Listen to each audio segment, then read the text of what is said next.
தந்தி TV நேயர்களுக்கு வணக்கம். இன்றைய திரை விமர்சன நிகழ்ச்சியில் நம்ம பார்க்க போகிற திரைப்படம் இயக்குனர் ஜோதி கிருஷ்ணா இயக்கத்தில் வெளியான ஹரிஹர வீரமல்லு.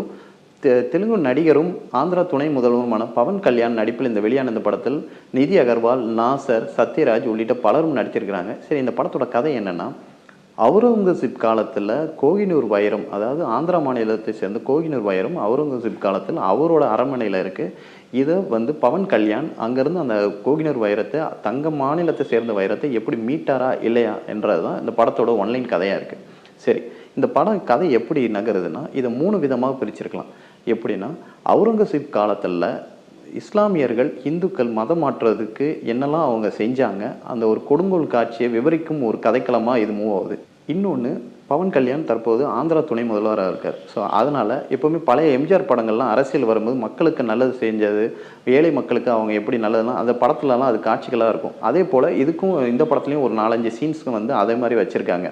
3வது, ஹிந்துத்துவாவை மையப்படுத்தி சில காட்சிகளும் அமைக்கப்பட்டிருக்கு. இப்படி 3 கருத்துக்களாக இந்த படத்தை நம்ம பிரிக்கலாம். படத்தோட கூடுதல் ப்ளஸ் என்ன, மியூசிக். கீரவாணியோ பாகுபலியாக இருக்கட்டும் சரி, RRR இருக்கட்டும் சரி, அவரோட பாடல்கள் எப்பொழுதுமே அதுக்கு ஒரு தனித்துவமாக இருக்குது. அதே போல் இந்த படத்துலேயும் பாடல்கள் சொல்ல வேணாம், அந்தளவுக்கு ஹிட் அடிச்சிருக்குன்னே சொல்லலாம்.